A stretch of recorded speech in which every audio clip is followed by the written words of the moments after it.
Bienvenidos al espacio de la entrevista. Gracias a quien en este momento nos sintoniza a través de la radio de los veracruzanos y quien nos observa a través de la televisión de los veracruzanos. Saludamos a los 8 estados de la República Mexicana hasta donde llega nuestra señal. ¿Ha escuchado usted el término de la cuesta de agosto o de la segunda cuesta del año? ¿La está viviendo en carne propia? ¿Sabe qué es? Bueno, pues para platicarle que tras el regreso a clases de los pequeños de preescolar, primaria y secundaria, las familias enfrentan la cuesta de agosto, que no es otra cosa que la ausencia de dinero para comprar útiles, uniformes, colegiaturas en este regreso a clase. Algunos padres de familia reconocen que para hacer frente a este gasto utilizan la tarjeta de crédito o acuden a las casas del empeño. Según datos del INEGI, la mitad de las familias mexicanas destinan un 10% de sus ingresos al gasto educativo y la tercera parte solicitan un crédito no bancario para solventar estas necesidades. Para hablar acerca de este tema se encuentra con nosotros esta noche en la entrevista la licenciada María Teresa Carvajal Vázquez, representante legal del Barzón Resistencia Civil en la entidad veracruzana. Licenciada, buenas noches, bienvenida a este espacio. ¿Qué tal, Ángel? Muy buenas noches. Pues platicamos al respecto. Hay 26 millones de alumnos de preescolar, primaria y secundaria que el lunes pasado regresaron a las aulas. Y finalmente la pregunta sería, ¿qué hacer con la cuesta de agosto y no morir en el intento? Así es, pues en principio recordar que uno de los propósitos de este año que comenzó fue tener un presupuesto y dentro de ese presupuesto considerar los gastos propios de la entrada a clases, ¿no? Pensar un poco en el tema también del reciclaje de útiles, en pues considerar cuánto era la línea que nosotros teníamos disponible de créditos y cuáles son otros compromisos previos ya adquiridos con anterioridad y aunado a lo anterior también tener contemplado pues los gastos propios del periodo vacacional, porque como quiera que sea, siempre hay un espacio que todos nos damos para salir de vacaciones o por lo menos hacer algunos gastos que están pues fuera del presupuesto mensual normal, ¿no? U ordinario. Hay muchas familias que, sin embargo, no prevén el regreso a clases, porque no lo ven como un gasto o no lo ven como una inversión que es necesaria. Sin embargo, sí utilizan la tarjeta bancaria, sí utilizan algún crédito de alguna empresa, algún crédito bancario para irse de vacaciones. Y después regresan y se encuentran con la realidad de que hay que cubrir el gasto de la colegiatura, de los uniformes y todo lo que conlleva tener a los hijos, a las hijas en la escuela. ¿Qué pasa con esta situación? Así es, Ángel.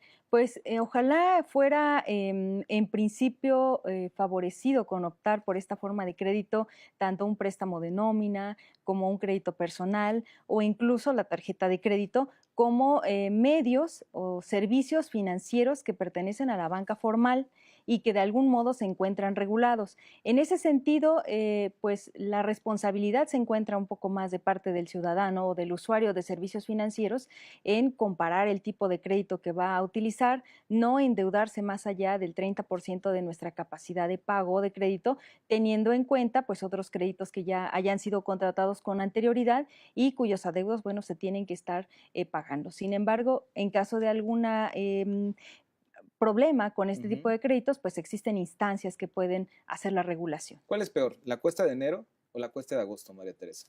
Por el efecto de los índices que hay en el aumento de quejas que reciben tanto las organizaciones, las entidades que se encargan de hacer la regulación de entidades financieras y comerciales, al parecer es la cuesta de agosto, porque es la que menos se tiene en cuenta por parte de nosotros como ciudadanos. Como quiera que sea, la de enero es un poco más conocida, ¿no? ¿Aproximadamente cuánto puede llegar a gastar una familia con uno o dos hijos que tienen que pagar inscripción, útiles escolares, mochilas, zapatos, uniformes y todo esto? ¿Qué índices y qué datos tienen ustedes como Barzón?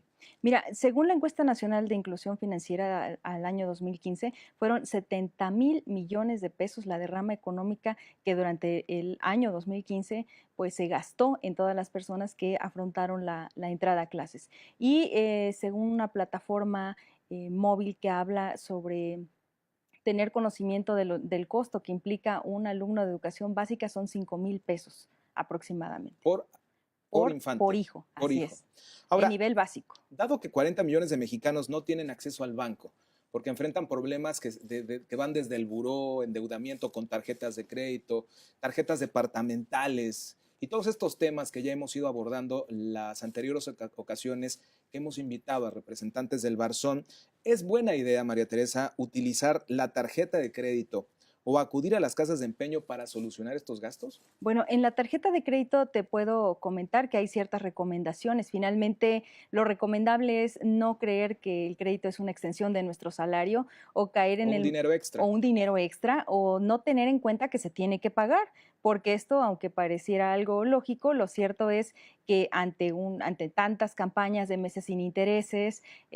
muchas tarjetas de crédito que te ofrecen cada vez más si es que vas al corriente y si pagas oportunamente, bueno, se pierde noción de las fechas de corte de cada uno de estos productos bancarios, tarjetas de crédito, de las líneas de crédito, cuáles son los topes y perdemos de vista también nuestra capacidad de endeudamiento. Entonces, la tarjeta de crédito es recomendable, sí, sin embargo, hay que estar atentos a tener en cuenta, bueno, nuestra capacidad de pago y no adquirir más deuda o no contratar crédito que no necesitamos. ¿Y acudir a los empeños? Los empeños, al parecer, bueno, tienen una garantía prendaria, que es la última opción para quienes tienen necesidad de acceder a algún dinero extra.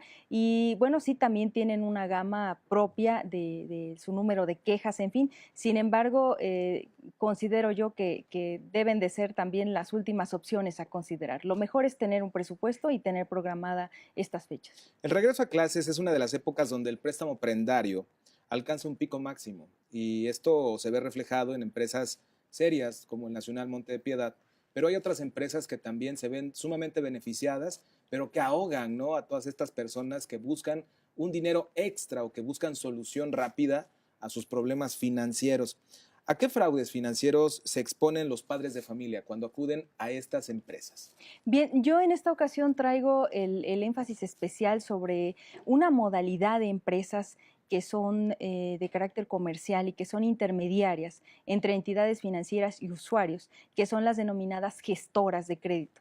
Este tipo de empresas pues te ofrecen un crédito ideal a la medida, casi sin requisitos y bueno, sin consultar buró, te hacen firmar un contrato que muchas veces no entiendes y finalmente tienen una regulación, así es, y es por parte de la Profeco. Se encuentran previstas por la Ley Federal de Protección al Consumidor y también por la Ley de Transparencia y Ordenamiento de Servicios Financieros. Esto es, tienen existencia legal, son entidades comerciales que se dedican a esto. Sin embargo, el mayor número de quejas sobre ellas versa en el sentido de que sus contratos no son claros. Esto es, te ofrecen muchas veces con garantía de otorgarte un crédito que tengas que abonar alguna cantidad de inicio, sin embargo, no hay garantía sobre que te puedan otorgar. Sus servicios son buscar que alguien, que una entidad financiera te dé crédito y bueno, las principales quejas que ellas tienen ante Profeco son en ese sentido, por incumplimiento de lo que ofrecieron, por negarse a la devolución de estos pagos anticipados y pues por ser ambigua su publicidad en el sentido de que no tienen la capacidad para cumplir finalmente lo que están prometiendo. Ahora, platiquemos sobre los créditos express y hay dos vertientes, específicamente las empresas fantasma que defraudan y las que son estas que está usted mencionando, intermediarios financieros que existen pero que cometen abusos. Así es, Créditos Express es la versión de gestoras de crédito, pero en grave.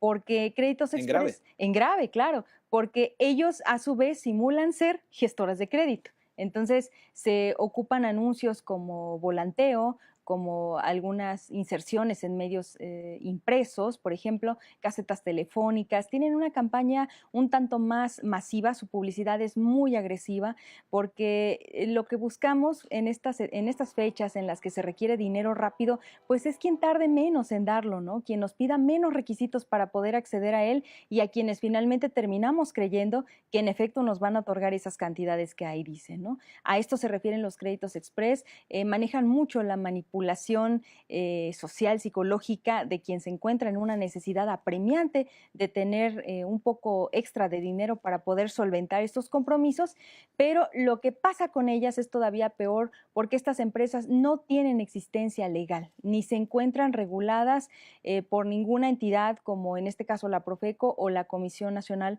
para la Protección y Defensa de los Usuarios de Servicios Financieros. Esto es, ellos te ofrecen condiciones similares a las gestoras de crédito, como no consultar el buró, como que no necesitas aval, no necesitas garantía y que en 24 horas te resuelven. Ofrecen montos de hasta millones de pesos para otorgarte de manera rápida. Sin embargo, una vez que ya diste tú el anticipo, que normalmente será aproximadamente el 20% de la cantidad que estás solicitando, pues resulta que tu crédito no fue aprobado. Después te piden una cantidad extra como fianza para que puedas acceder a esta cantidad. ¿Y qué es lo que sucede? Que tampoco pueden otorgarte esta cantidad porque son defraudadoras. Al cabo de un tiempo y después de que ya la población comienza a darse cuenta de esta estafa de la que ellos son autores, pues desaparecen, no dejan rastros y bueno, finalmente quien pretendía obtener un crédito de ellos queda a su vez endeudado porque no es posible que estés solicitando crédito Claro, y y que que se tengas tenga que dar un y dinero que extra. tengas que dar dinero. Así es. Entonces, hay algunas recomendaciones para estar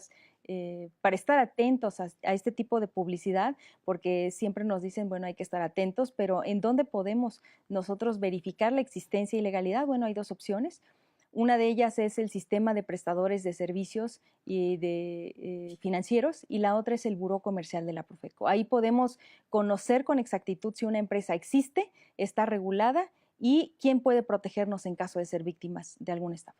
En caso de ser víctimas, ¿ustedes cómo apoyan a estas personas que finalmente, buscando un beneficio económico, buscando una salida a su situación financiera, caen en las redes de estas empresas que incluso también se menciona en columnas económicas que son estas empresas que blanquean dinero o que se dedican también al fraude a través de esta forma? ¿Cómo representa el Barzón a todos estos ciudadanas y ciudadanos que ya tienen este problema o que están enfrentando esta situación? En principio, conociendo los casos, porque todas estas empresas a las que se acercan te hacen firmar cierta documentación, en algunos casos también te dan algunas copias. La primera etapa en la que nosotros apoyamos a los ciudadanos es en etapa de asesoría, esto es de conocer qué realmente pasó, a quién le otorgaron el dinero, en qué forma fue, para poder determinar a qué instancia acudir a poder solicitar, bueno, en principio la devolución del dinero que otorgaron y en segundo la sanción de este tipo de empresas. Yo, Ángel Viveros, en este momento tengo la necesidad de contratar un crédito. ¿Qué recomendaciones me daría el Barzón para estar atento y que no cometan algún fraude y que no caiga yo en un problema todavía aún más de lo que quiero solventar? Quiero comentarte algo. La Encuesta Nacional de Inclusión Financiera 2015 lanzó un porcentaje del 71% de la población que no compara crédito, no compara las opciones antes de contratar. Es decir, el primero, con ese nos vamos. Exactamente. Entonces, el consejo que nosotros te daríamos va precisamente en función de eso. Antes de optar por un crédito de nómina, por un préstamo personal, por utilizar la tarjeta de crédito o ceder ante esta publicidad de gestoras de crédito o cualquier otra empresa que te ofrezca las mejores condiciones del mercado, hay que comparar el crédito. Muy bien, pues alguna recomendación más para en este momento las veracruzanas, los veracruzanos que nos están sintonizando, que nos están observando a través de la radio y la televisión de los veracruzanos. Así es, que si en esta ocasión no tuvieron la oportunidad de poder hacer un presupuesto, pues que esto sea un compromiso para el siguiente año. Es importante que nosotros como ciudadanos y como usuarios de servicios financieros entremos ya en esta dinámica de cuidar nuestro patrimonio. Pues licenciada María Teresa Carvajal Vázquez, representante del Barzón Resistencia Civil en la entidad veracruzana, le agradezco mucho que esté esta noche con nosotros platicando de temas que son sumamente importantes aquí en la entrevista y sobre todo la prevención, la administración de una forma correcta. Los recursos siempre son necesarios para evitar todo este tipo de dolores de cabeza y los viacrucis que representan el regreso a clases. Gracias. Así es. Nosotros continuamos con más. Esta es la emisión nocturna de Más Noticias, la entrevista. Regresamos contigo, Adriana.